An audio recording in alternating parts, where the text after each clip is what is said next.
My sister always stole every man I dated, so this time I introduced her to the perfect one, and the harsh price she paid shocked the whole family. My name is Olivia. I'm 25 years old, and I need to tell a story I've been carrying for a long time. It's about my sister Natalie and how I finally managed to break a cycle that was slowly destroying me. It's not a simple story, and certainly not one I'm completely proud of, but it's my story. Natalie is 3 years younger than me, and she's always been the family's golden child.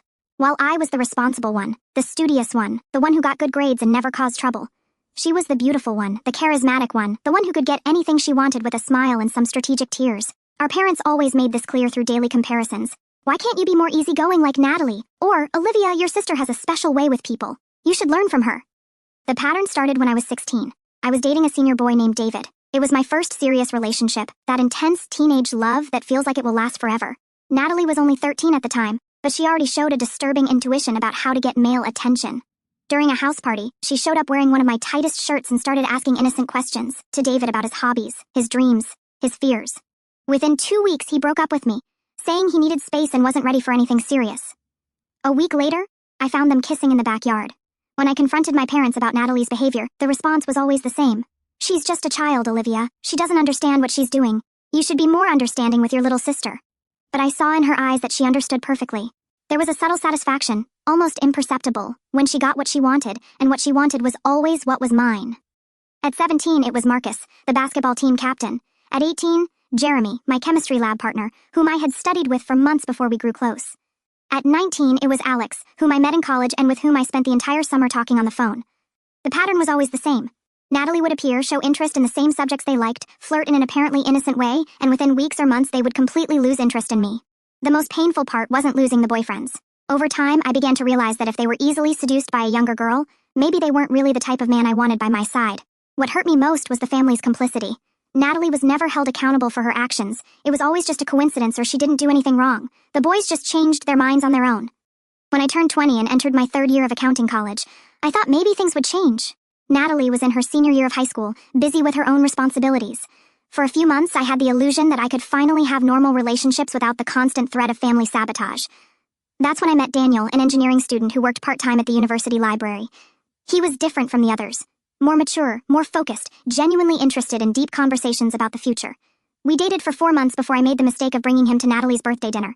During the following weeks, she asked seemingly casual questions about my routine, my weekend plans, the places I frequented. I knew I was being investigated, but I couldn't imagine how she would discover more details without me inadvertently providing clues. Her justification was always the same, delivered with that sweet smile she'd used since childhood.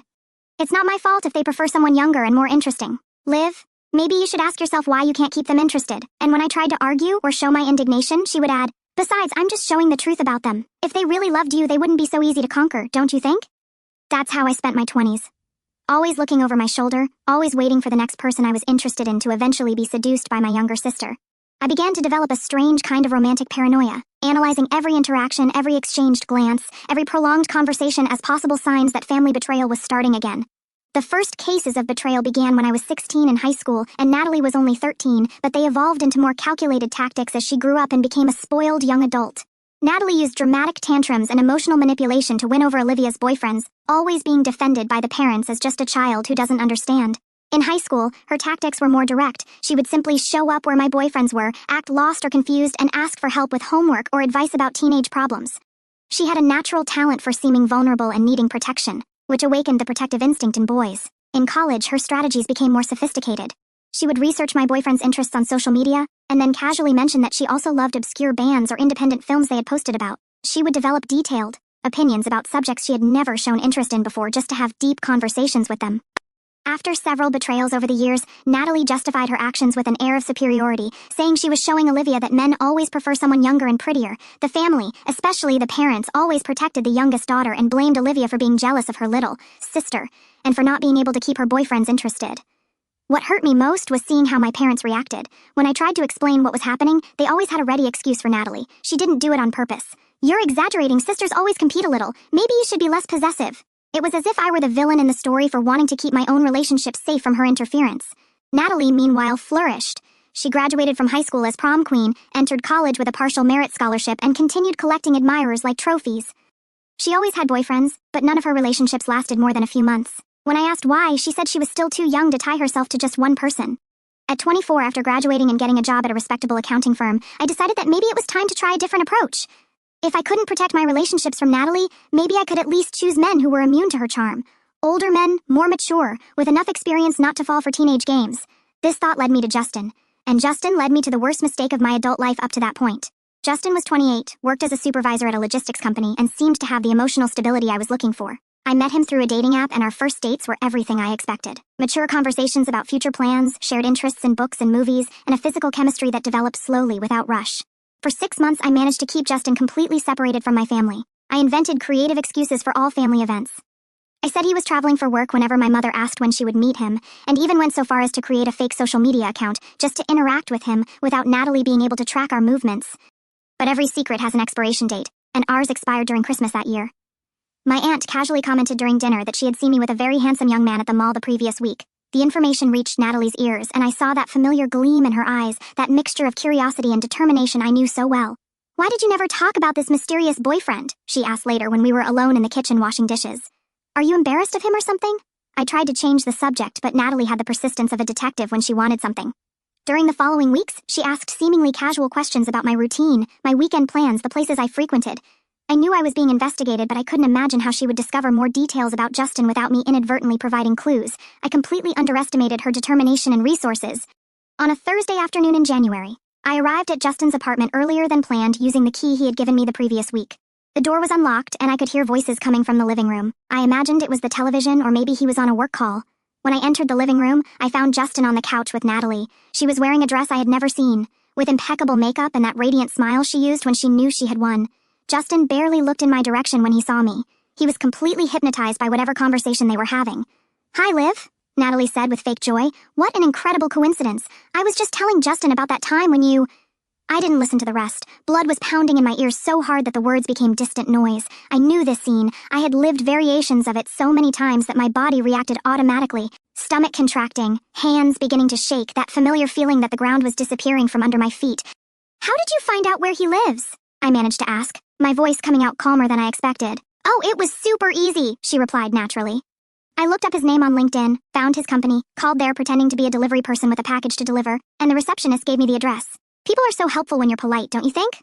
Justin finally looked at me, and I saw in those eyes the same expression I had seen so many times before. It wasn't guilt or regret. It was pure fascination. He was discovering that there was a younger, prettier, more interesting version of me available, and all the emotional investment he had made in our relationship was being rapidly recalculated. I left the apartment without saying anything more. I knew exactly how the story would end, and I didn't have the energy to watch another performance of the same script that had traumatized me for years. Justin called me a few hours later with an elaborate excuse about needing time to think about what he really wanted from life. 2 weeks later, I saw photos of them together on Natalie's Instagram. She had changed her profile to public specifically so I would see. In the caption, she wrote, "Sometimes love appears when we least expect it." Olivia's most serious relationship of 2.5 years with Justin, with whom she was planning to move in together, was destroyed when Natalie seduced Justin during the family's New Year's Eve party. The betrayal happened in Natalie's room, and Olivia discovered them when she went to warn that their parents were arriving home. It was New Year's Eve, and as always, our family gathered at my parents' house for a traditional celebration. This time, I had decided to officially introduce Justin to everyone. After 2.5 years together, it seemed ridiculous to keep hiding him. We were making serious plans. We had talked about living together, about our career goals, about the possibility of marriage in the future. Justin fit perfectly into the family dynamic during dinner. He talked about sports with my father, complimented my mother's food, and was polite, but not excessively attentive to Natalie. For a few hours, I thought that maybe she had finally matured enough to respect my relationships. How naive I was. Around 11 at night, people started preparing for the countdown. I was in the kitchen helping my mother with the dishes when I realized I hadn't seen Justin for a while. I looked around the house and couldn't find him in the living room, on the porch, or in my father's office. I went upstairs to check if he was in the bathroom, but the hallway was silent. That's when I heard low voices coming from Natalie's room. The door was ajar, and when I approached, I could see Justin sitting on the edge of her bed with Natalie standing very close to him, talking softly about something I couldn't make out. It wasn't the position itself that alarmed me. It was the body language. The way she leaned toward him, how he looked up at her with that hypnotized expression I knew so well.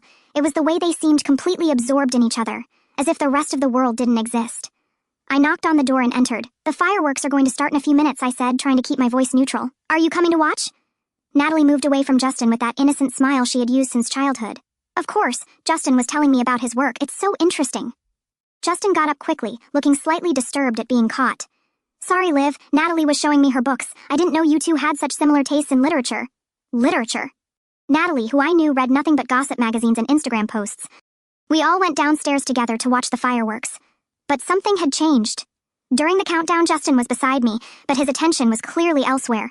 He kissed my lips at midnight, but his eyes searched for Natalie over my shoulder right after. In the days that followed, the change became more obvious. Justin started asking casual questions about Natalie, what she was studying, what her plans for the future were, if she was dating anyone. When I tried to change the subject, he seemed disappointed. 2 weeks after New Year's, Justin broke up with me. Not with a dramatic betrayal as I expected, but with that painfully familiar conversation about needing space and rethinking priorities. 3 days later, Natalie posted a photo of the two of them at a cafe with the caption, "New friendships can turn into something special." After the episode with Justin, I spent 3 months in a kind of emotional hibernation. I focused on work, went to the gym, watched Netflix series, and avoided any social situation that could lead me to meet someone interesting. It was safer that way, more predictable, less painful. But at 25, loneliness began to weigh more than the fear of betrayal. I started questioning whether it was fair to let Natalie control my love life forever, if I was really going to allow her to turn me into a bitter spinster out of fear of what might happen. It was during these internal questionings that I met Lucas. He was in line at the coffee shop where I always bought my morning latte before work, politely discussing with the barista about the difference between espresso and American coffee. He wore dark-framed glasses, had slightly disheveled brown hair, and carried a leather briefcase that had definitely seen better days. When it was his turn to order, he asked for a simple black coffee, no frills, and laughed in a way that made me smile involuntarily. Our first conversation happened by chance when it started raining hard and we got trapped under the coffee shop awning waiting for the storm to pass. He commented that he had forgotten his umbrella in the car. I said I always carried an extra one in my purse, and we started talking about planning weather forecasting and how it's impossible to be really prepared for everything in life. "I'm a software engineer," he said when the conversation naturally came to the topic of work. "I spend all day trying to predict all the possible problems a system can have, but I still forget to check the weather forecast before leaving home." There was something comforting about the way he spoke without hurry, without trying to impress, as if he was really interested in what I had to say. When I told him I worked as an accountant, he asked genuine questions about my daily routine. He commented that he had always admired people who could keep everything organized and in order. When the rain finally stopped, he asked me if I would like to have real coffee sometime in a place where we can sit and talk without needing a storm as an excuse. I accepted, but immediately felt that familiar pang of anxiety. Sooner or later, I would have to decide whether to introduce Lucas to my family, but this time, I decided to try a different approach. If I could keep Lucas secret long enough, maybe we could develop something strong enough to resist Hurricane Natalie when it inevitably arrived. Our first date was at a small coffee shop downtown, far from my neighborhood and anywhere I might run into acquaintances. Lucas arrived 5 minutes late, apologizing profusely and explaining that he had lost track of time solving a bug at work. We talked for 3 hours. He told me about his family in Oregon, about how he had moved here for work 2 years before, about his passion for vintage board games and his secret dream of writing a science fiction novel. I talked about my college, about my plans to someday open my own accounting firm, about my obsession with true crime documentaries. I didn't mention Natalie once. At the end of the afternoon, when we finally said goodbye, Lucas said, "I know this might seem too early to say, but I have the feeling that you're the type of person I could have known for years and still discover new things about you." During the following weeks, we developed a carefully planned routine. We always met in places far from my home and family. We arranged our dates through a messaging app I kept hidden, and I invented a fictional friend named Sarah to explain to my parents why I was going out more lately. For 7 months, I managed to keep Natalie completely out of my romantic life. I changed my privacy settings on all social media, avoided posting photos that could give clues about where I was or who I was with, and created a parallel social routine that didn't intersect at any point with my family. But the universe has a cruel way of reminding us that we don't control everything. During the Memorial Day holiday, the whole family gathered at my parents' house for a traditional barbecue. I was relaxed, carefree, genuinely happy for the first time in a long time. I had spent the previous morning with Lucas, and I still had that inner glow that a healthy relationship provides.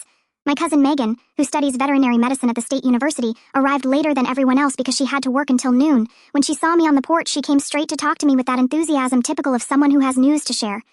"Olivia, I didn't know you were dating someone," she said, hugging me tightly. "I saw you at Lincoln Park last week with a tall man with glasses. You looked super in love. Why didn't you bring him today?" I felt my stomach drop. Lincoln Park was where Lucas and I had gone for a picnic the previous Tuesday. "I think you confused me with someone else," I tried to say, but Megan shook her head vigorously. "No, I'm sure it was you. You were wearing that blue blouse you wore at Grandma's birthday last year. The guy was cute, had a kind of intellectual look." Natalie, who had appeared silently beside me during the conversation, tilted her head with that expression of feigned curiosity I knew so well. "Mysterious boyfriend again, Liv?" she asked with a sweet smile. "Why do you always hide these things from the family?" Natalie immediately began investigating through social media and tracking Lucas through mutual friends. Olivia found them together at Lucas's apartment on a Thursday afternoon. Natalie showed total lack of remorse and even laughed cruelly, saying she always gets what she wants. While Lucas showed complete indifference to Olivia's feelings, on Monday following Memorial Day, I posted a photo on Instagram, just a coffee cup on a table, nothing that could reveal location or company. But within 2 hours, Natalie had liked the photo and commented, "That coffee looks delicious, where is it? I'm always looking for new places to try." It was a coffee shop I had never frequented before where Lucas had taken me, because it was near his office. I posted the photo without thinking, momentarily forgetting that I now needed to be careful with every detail I shared online. During the following week, I did my best to alert Lucas without sounding paranoid. I said maybe it would be better if we met in different places for a while, that my family was being kind of intrusive lately, and that I preferred to keep our relationship private for now. "It's not that I'm in a hurry," he said during dinner at a Thai restaurant on the other side of town. "But sometimes I feel like you're running from something. If there's something you don't want to tell me yet, that's fine. But I'd like to know that eventually we can be more open about what we have." How could I explain that I wasn't running from him but protecting him? How could I tell him about my sister without sounding like a bitter and paranoid person? On Thursday of that week, I decided to take a brave step. Maybe it was time to trust that Lucas and I had built something strong enough to survive Hurricane Natalie. I arranged to meet Lucas at his apartment after work. I planned to tell him everything about Natalie, about my history of sabotaged relationships, about why I had been so cautious. I arrived at his building at 5:30 in the afternoon using the key he had given me 2 months before. The apartment door was unlocked, which was unusual. I entered slowly, calling his name, thinking maybe he was in the bathroom or talking on the phone. I heard voices coming from the living room. Voices, plural. I recognized Lucas's laugh, that genuine laugh I had learned to love, and I recognized the other laugh too. Although my brain refused to process what I was hearing until I reached the living room door and saw with my own eyes. Natalie was sitting on his couch wearing a dress I had never seen, with a posture that indicated she hadn't just arrived. There were 2 coffee cups on the coffee table, both partially empty. Lucas was leaning back in his favorite armchair, completely relaxed with that expression of fascination I had seen so many times before. When they saw me, Natalie smiled with that familiar fake joy. "Hi, Liv. What an incredible surprise," she said, getting up gracefully. "I was just telling Lucas about that time you saved that cat from the tree when we were kids." Lucas looked at me with an expression that mixed confusion and curiosity. "You never told me you had a sister," he said, and there was something different in the tone of his voice. "Natalie is incredible. We were having the most interesting conversation."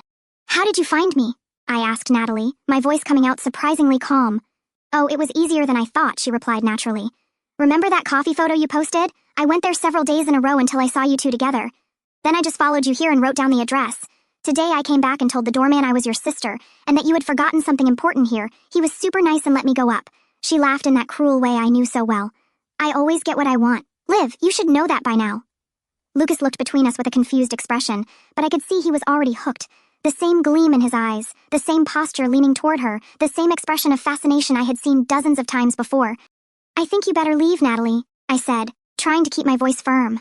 "Why the rush?" she replied, picking up her purse slowly. "Lucas and I were getting to know each other so well, weren't we, Lucas?" He nodded, clearly still under the effect of her charm. "She's really special, Liv. Why did you never talk about her?" "Because I knew exactly what would happen," I thought. "Because I knew this moment would come, as it always did." Natalie said goodbye with a kiss on Lucas's cheek that lasted a few seconds longer than necessary and whispered something in his ear that made him smile.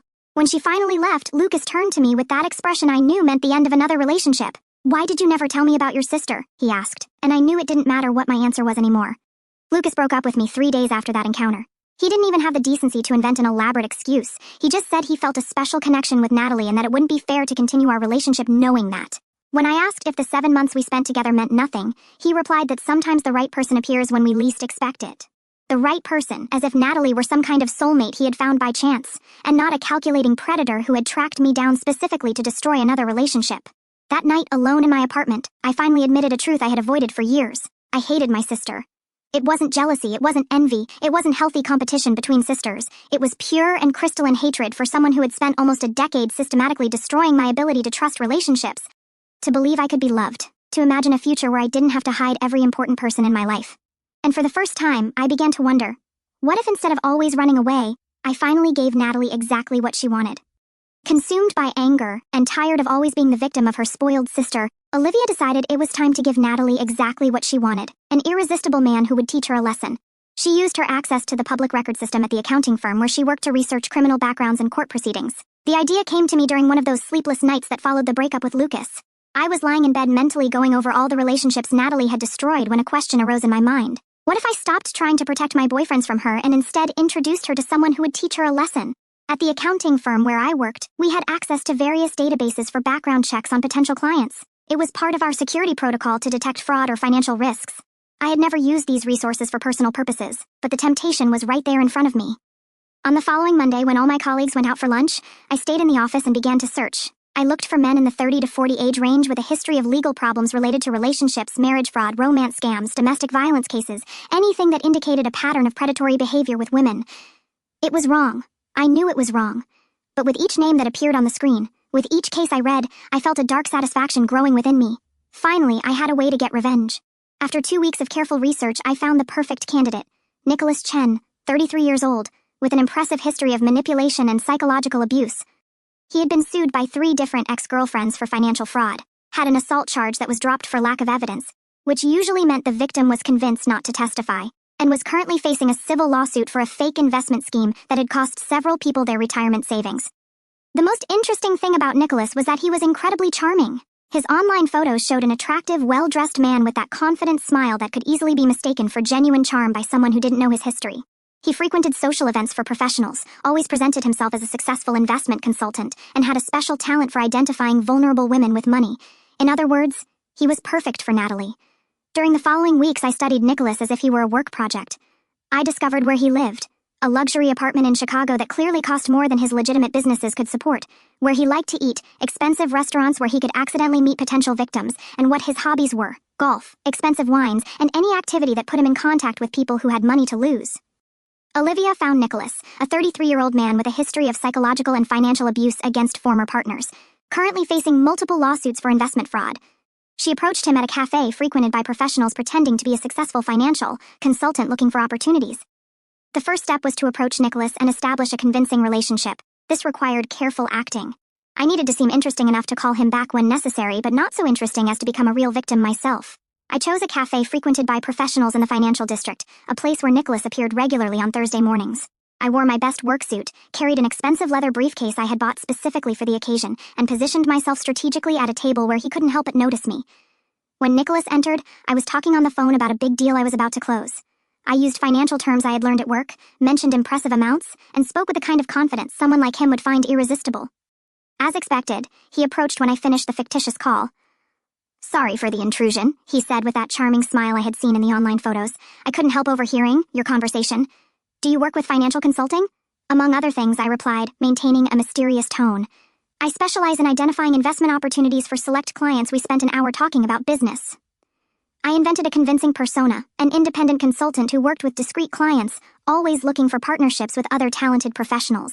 Nicholas took the bait completely, seeing in me a potential source of new investors for his schemes. At the end of the conversation, we exchanged numbers and arranged a dinner to discuss business opportunities.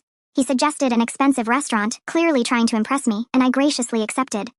During the following 2 weeks, I carefully built my facade. I created a convincing online presence for my fictitious persona, opened a bank account with some money to give credibility to my investments, and even rented a virtual office to have an impressive business address. Nicholas was clearly interested, not in me romantically, but in the financial potential I represented. This was perfect. I needed him to be invested enough in our partnership to agree to meet my family when the time came. During our third meeting, I casually mentioned that I had a younger sister. "She's beautiful," I said, showing a recent photo of Natalie I had taken from her social media. "And smart.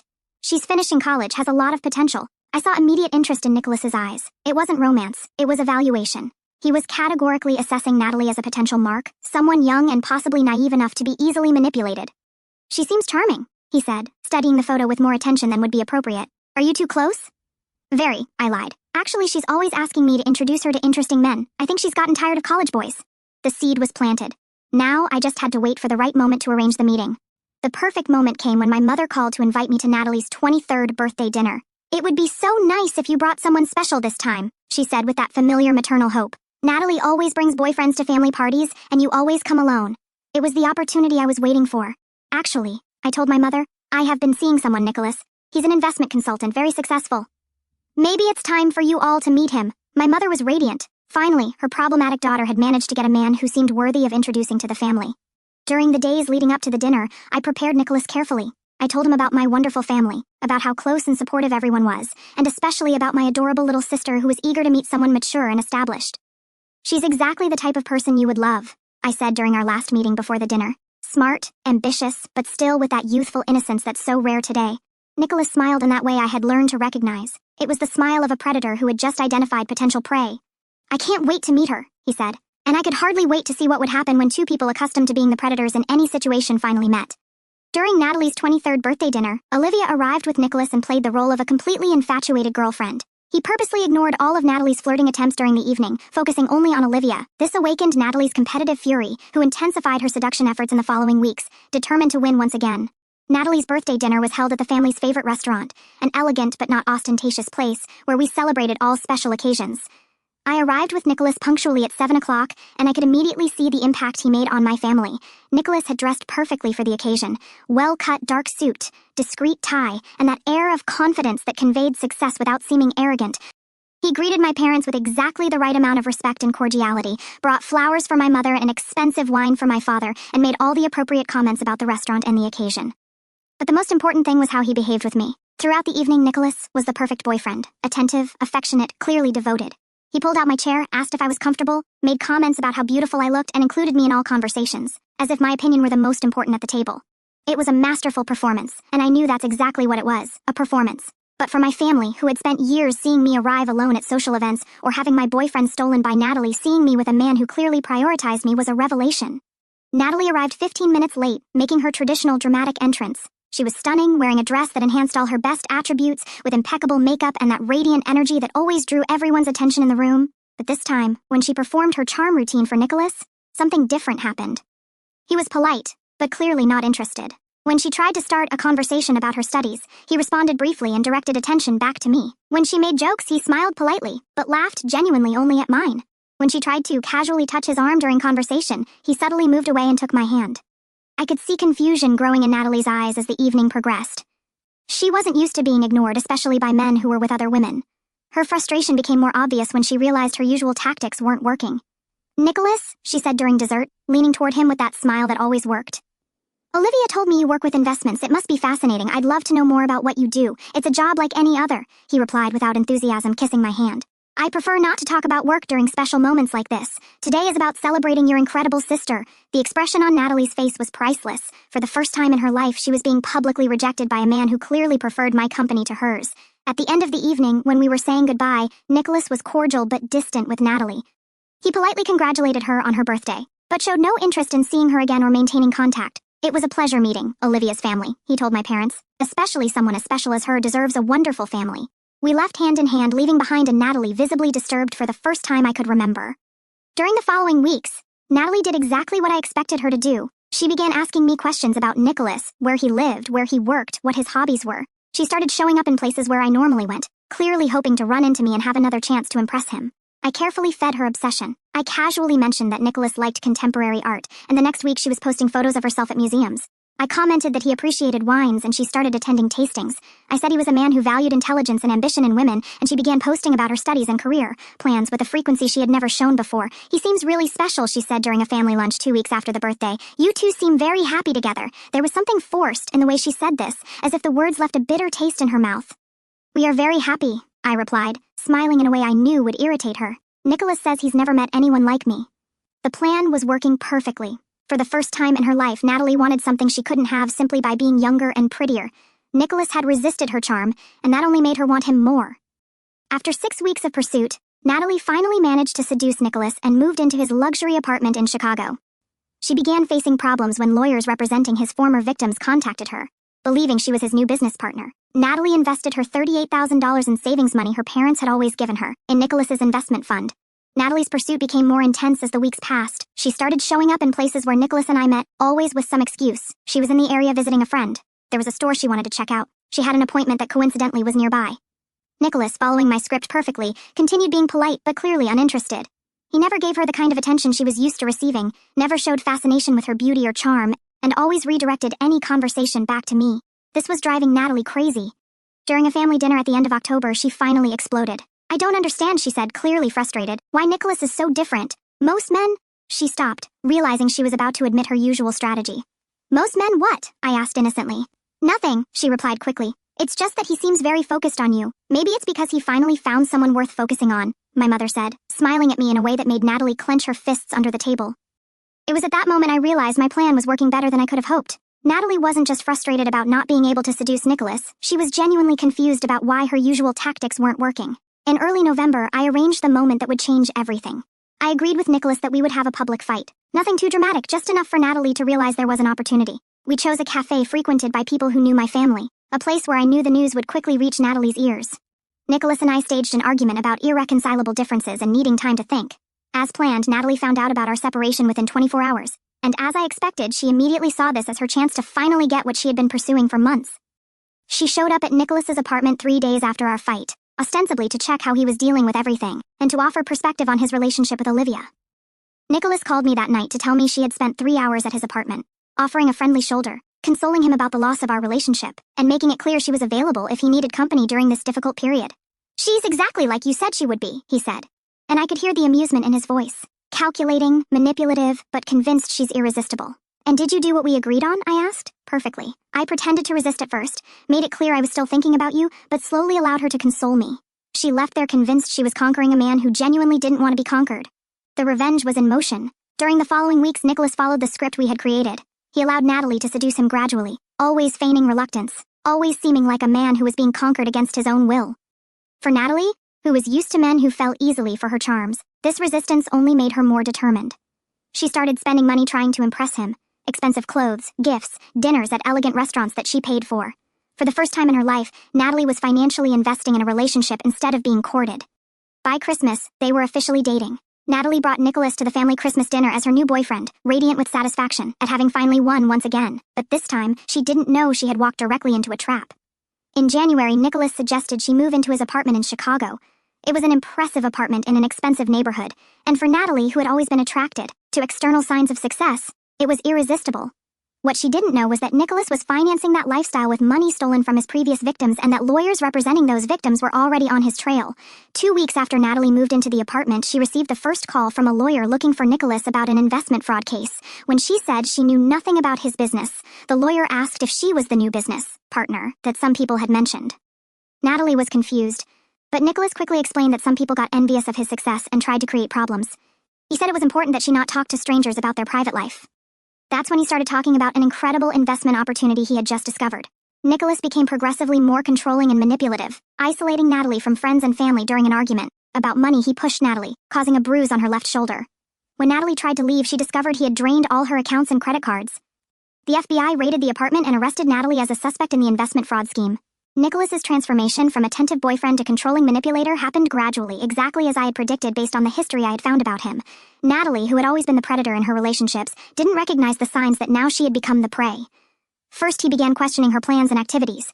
"Why do you need to go out with your friends so frequently?" he would ask. "I prefer when it's just the two of us." Initially, Natalie found this romantic. Finally, a man who wanted all her attention. Then he started subtly criticizing her family. "Your sister has always seemed a bit resentful, don't you think? And your parents clearly favor her. You deserve better than that toxic dynamic." Since Natalie had always had a complicated relationship with the idea that I might have any importance in the family, she easily absorbed these suggestions. By March, Natalie was completely isolated. She had fought with her college friends for repeatedly canceling plans to stay with Nicholas. She had distanced herself from the family because Nicholas convinced her they didn't truly support her relationship. Her only social interactions were with Nicholas and occasionally with the investors he brought for dinner at the apartment. It was during this period that Nicholas introduced his investment opportunity. He had discovered an exclusive fund that was offering guaranteed returns of 30% in 6 months. It was a unique chance available only to a select circle of investors, and he had secured a spot for Natalie as a special favor. "It's exactly the kind of investment that will guarantee our future together," he said, kissing her neck while showing impressive documents with fake logos and impossible profit projections. "Imagine what we can do with that return. Maybe even buy our own house." Natalie had $38,000 in her savings account, money our parents had given her over the years to help with studies and that she had never needed to use because they always paid all her expenses. It was her emergency fund. But Nicholas convinced her it was really her opportunity fund. "Money sitting still is money lost," he said, "and besides, you trust me, don't you?" In April, Natalie transferred all her savings to Nicholas's investment fund account. What she didn't know was that this money went directly to his personal accounts, being used to pay his lifestyle expenses and to finance new schemes. It was also in April that Nicholas's behavior became more aggressive. He started yelling at her for small things, leaving dishes in the sink, arriving 5 minutes late from somewhere, questioning his decisions. Natalie, who had never experienced this type of treatment, didn't know how to react. During an argument about the investment in May, Natalie had asked when she could see some returns. Nicholas pushed her against the kitchen wall. The impact left a purple bruise on her left shoulder. And when she started crying, he alternately apologized profusely and blamed her for provoking him. "You know I love you," he said, hugging her while she still trembled. "But sometimes you make me so frustrated.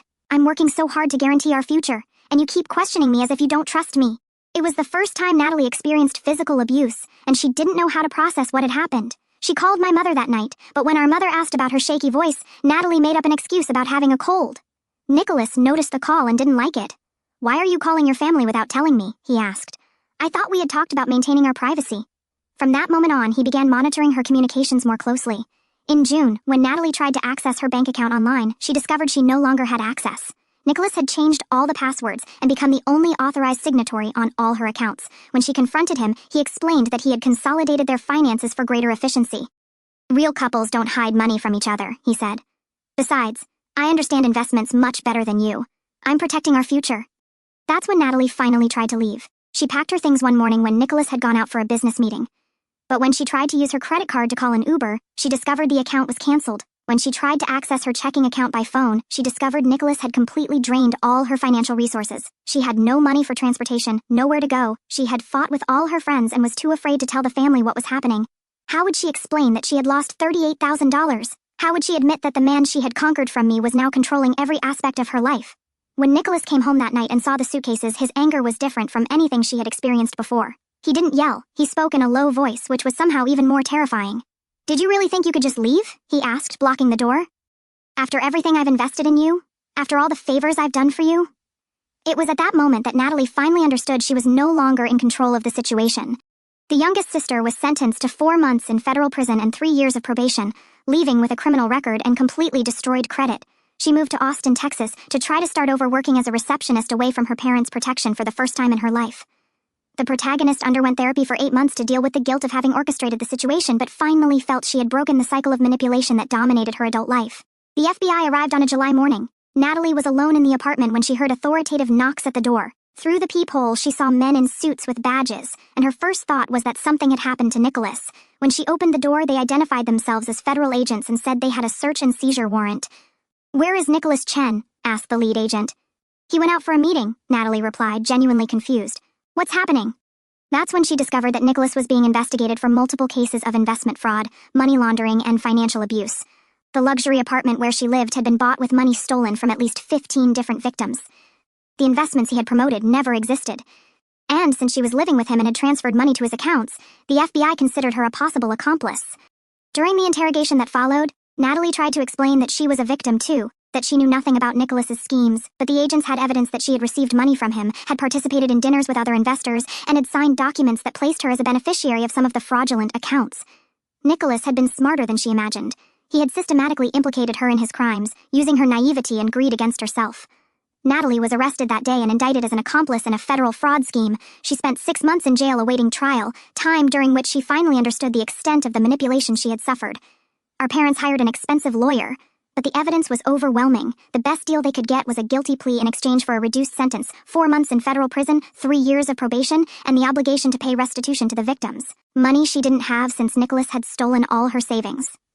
When Natalie got out of prison, she was a completely different person. The arrogant confidence had disappeared, replaced by constant anxiety and deep distrust of anyone who approached her.